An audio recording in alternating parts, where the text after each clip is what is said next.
Fábio, obrigada, né? Em primeiro lugar, obrigada por ter me aceito, né? Me acolhido aqui. Como eu te falei em off, o método EMDR foi uma novidade para mim quando a gente conversou aquela vez na rádio.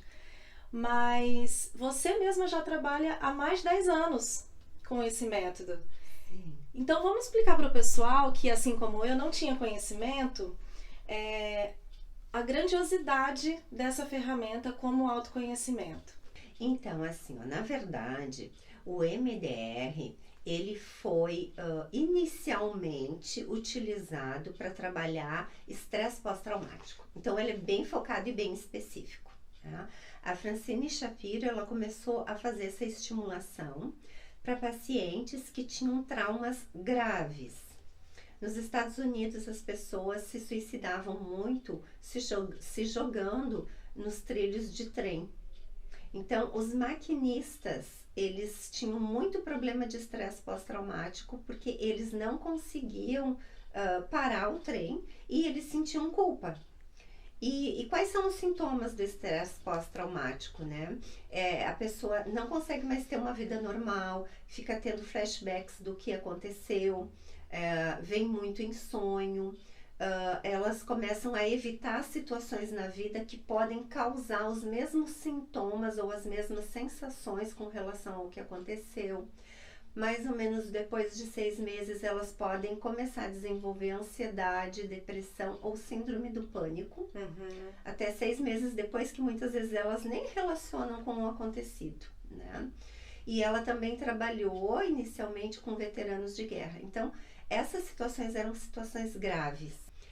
Então, quando essas pessoas têm e ficam anos em sofrimento, é uma grande descoberta o método do MDR.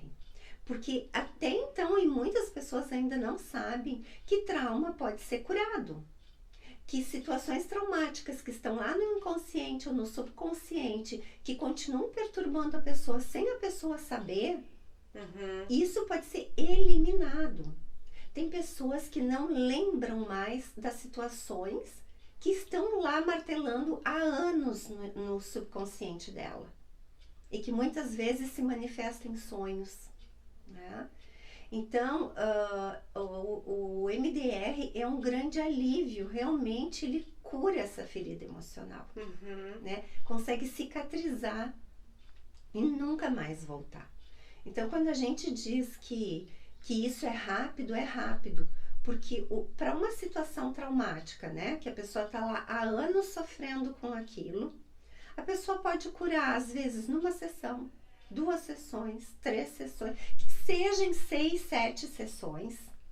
Mas pensa tu passar uma vida toda. Sim, né? e ainda assim é rápido. É né? muito que seja rápido, 6, que seja 10. 2 meses, né? É muito rápido para liberar a pessoa e libertar, né? Porque é uma liberdade. E como você falou, se essa pessoa não tem nem conhecimento desse trauma, mas existe um certo bloqueio na vida dessa pessoa que está ligado a esse trauma, mas ela não tem conhecimento. Como que é o trabalho do EMDR? Como que ele acessa isso, né? Como que a pessoa vai identificar isso nela se ela não tem essa lembrança? Tá, nós temos as situações em que a pessoa sabe que teve, né? Por exemplo, um abuso sofrido na infância, porque é muito comum, né, Laís? Sim. É muito mais comum do que a gente imagina, né? E o que pode acarretar na vida da pessoa, até na vida adulta, se ela não se liberta disso. Sim. Desde doenças, prejudica nas escolhas dos relacionamentos, né? Então, isso é muito sério mesmo. Então, esses são traumas que é muito difícil a pessoa não lembrar. Tá lá no subconsciente, ela aprendeu a conviver. Sabe, tá lá, ela foi levando a vida dela, mas ela não tem noção do quanto já afetou ela nas escolhas da vida dela, que poderia ter sido diferente. Tem também traumas que estão mais no subconsciente. Por exemplo, uma vez eu atendi uma pessoa que estava apresentando problema sexual na relação, no casamento, estava afetando o casamento, mas não. Eu perguntei se tinha tido. Geralmente, né, a gente vai ver se tem história de abuso, né? Não tem. Ok, tudo bem. Vamos partir do que está acontecendo agora, da sensação de desconforto no momento presente. Tá. E a mente, ela tem uma sabedoria que quando tu faz a estimulação, aquilo que eu digo, quando tu coloca os dois hemisférios trabalharem juntos, amplia a percepção, né? Então, o que acontece? A memória que estava inconsciente, ela veio à tona. Acordou. Acordou e liberou. Liberou porque não é só a memória, não é só você lembrar. Tem uma grande diferença. Você pode lembrar e não acontecer nada. Porque isso é uma lembrança racional. O que a gente faz no MDR é trazer a memória emocional. Não existe nenhum risco, assim, do paciente criar uma situação, não, né? Olha só, aqui a gente entra num outro detalhe bem importante de como funciona a mente, certo? Tá. Tu pode viver a mesma experiência com uma irmã na infância. Mesma situação. Se vocês forem conversar com isso depois que cresceram, daquela mesma situação, você vai dizer uma coisa, ela vai dizer outra. Percepções diferentes São da mesma percepções situação. diferentes. Então, toda memória que a gente tem guardada não é uma memória verdadeira.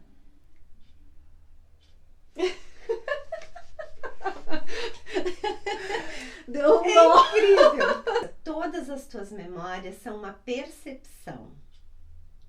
Elas não são uma verdade absoluta. A partir do momento que você tem várias memórias, todas elas são as tuas percepções a partir do teu filtro. Tá. Ok? Aham. Então, se você vai me dizer assim, se você me dizer, e se uma pessoa inventou uma coisa? Chega uma hora que ela não sabe, a mente não sabe diferenciar. Se ela viveu ou se é uma Criação. criação. Até porque existem, por exemplo, isso é muito comum, mais comum do que a gente imagina, que a gente tem uma memória que nos causa um trauma, que teve um impacto emocional de uma história que a gente escutou. Não foi Não nem é muito contada comum. pra nós. Não foi mas nem só contada. Tu escutou lá quando criança o pai conversando com a mãe e contando uma história, tu não sabe se aquilo é real ou não. A criança imagina uma coisa daquilo e aquilo fica como uma memória verdadeira. Tu entende por que não existe uma memória verdadeira? Aham. Existem percepções e a gente sofre com as nossas percepções. Entendi. Entende? Não que um fato de um abuso, por exemplo, que a gente estava falando, não tenha acontecido. Aconteceu. Mas o que fica é a percepção, é o autoconceito que tu adquiriu com relação àquela situação, entendeu?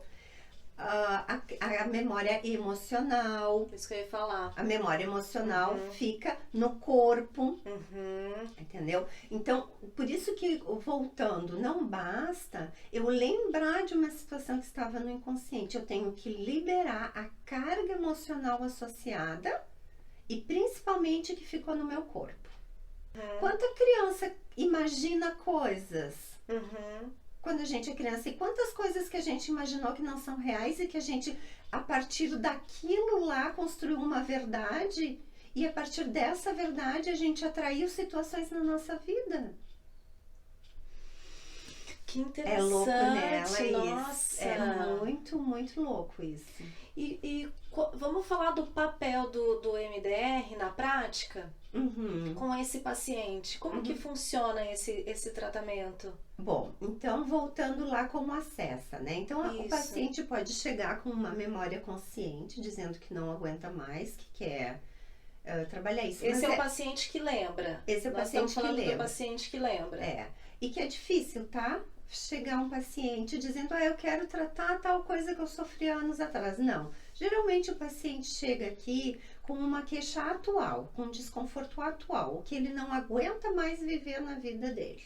Tá. Então, a gente vai lá na raiz. Então, quando eu escuto a história da pessoa, né, quando ela vai contando coisas, a gente aprende, né, com o tempo, a identificar o padrão. O padrão emocional, o padrão de comportamento, o padrão de pensamento. E é ali que tu tem que ir, na raiz da origem desse padrão. E daí eu uso o MDR para liberar, então, a carga emocional, a memória de toda uma história, muitas vezes. Então, quando a pessoa está no processamento, passa um filme inteiro da vida dela, né? A cura se dá, não é você entender esse filme, porque muitas vezes não tem lógica, vai pro passado, vai para fantasias, vai pro presente, né? Vem emoções, é uma mistura de coisas. Então, o importante não é você entender, compreender. A tua mente racional só não é o suficiente para te liberar do teu sofrimento ou do que está te perturbando, né? Então, o MDR, ele tá com isso liberando as emoções associadas a tudo isso que você viveu. De que forma que isso acontece? A sessão mesmo? Você usa um aparelhinho que é de estimulação sinestésica, né? Que a pessoa segura na mão e o aparelhinho então faz essa estimulação, né? Como que está sendo a aceitação dos teus pacientes? Qual que é o retorno? Quais são esses benefícios que eles estão sentindo para aqueles que concluem, né? Sim. Tem uma coisa aqui que eu gostaria de falar, que eu ia falar lá no início, que é diferenciar traumas grandes e traumas pequenos. Daí eu vou poder explicar melhor o que você me perguntou, tá? Então, traumas grandes são esses grandes traumas que têm um impacto muito grande relacionados a uma situação, a um evento. Um acidente, uma perda, a perda de alguém, uma mudança brusca financeira na vida, certo? Que por incrível que pareça, esses impactos, eles são mais rápidos de trabalhar. Eles têm um resultado mais rápido. Porque eles estão mais frescos, digamos assim, não? Não importa o tempo que aconteceu, porque ele é um nó específico. É um só nó neural. Quando você tem situações que se repetem na sua vida, que não parecem ter um grande impacto emocional, mas elas se tornam um grande nó neural pela repetição daquele impacto emocional, né? Então, desde criança você escutou, você não presta para nada, você é um inútil. Aquela criança escutando repetidamente isso se torna um grande nó. O que acontece? Não fica um nó relacionado único aqui no cérebro. Ele vai estar relacionado, eu não presto na escola, então entra lá no nó quando eu fui para a escola, aqui com os meus amigos, entende? Né? Vai afetar na tua vida pessoal, social, profissional, relacionamentos, na tua família. E de que forma esse paciente começa a acessar isso, né? Como, não sei, assim, mais na prática, como que ele vai acessando, como que ele vai se dando conta desses traumas e liberando? É como se fosse um perdão, não sei, alguma coisa assim, por aquilo que aconteceu? Não tem nada a ver? Não tem a ver com isso. Lembra que é fisiológico. Não que eu seja contra o perdão. Eu acho muito lindo, adoro o Ho'oponopono, né? Mas é fisiológico. Certo. A estimulação, ela vai desgastando, desfazendo os caminhos neurais no cérebro daquele padrão. Certo. Entendeu? Entendi. Então, o que acontece? A sensação que a pessoa vai tendo conforme vai repetindo aqui a estimulação, e aquilo vai repetindo, a sensação que ela tem é que não tem mais sentimento nenhum, ela começa a ficar indiferente em relação àquilo. Porque libera as emoções. Desatou o nó. Desatou o nó. Isso. Quando o MDR libera essas perturbações, tu não precisa fazer esforço nenhum para se livrar daquilo. Porque é liberada a carga emocional. Aquilo desaparece da tua mente. Não tem mais neurônios ligando aquilo lá dentro no teu cérebro. Gente, sensacional. É. Já vou marcar minha consulta. Eu já fiz muitos cursos, eu não sou contra outros métodos, já fiz vários cursos e gosto muito. Mas tem certas situações que o MDR é a melhor forma de você resolver, né? O meu telefone é 479-9675-9299. O Instagram é Fabi Núria, F-A com H, Fabi é com H, F-H-A-B-Y Núria. Obrigada. E olha, para vocês aí que também tinha dúvida ou não tinha conhecimento nenhum sobre a terapia EMDR, tá aí, esclarecemos tudo, né, Fábio? Sim, gratidão a vocês e muito grata, Laís. Imagina, eu que agradeço. Espero que vocês também tenham gostado. A gente se vê no próximo vídeo. Tchau! Tchau!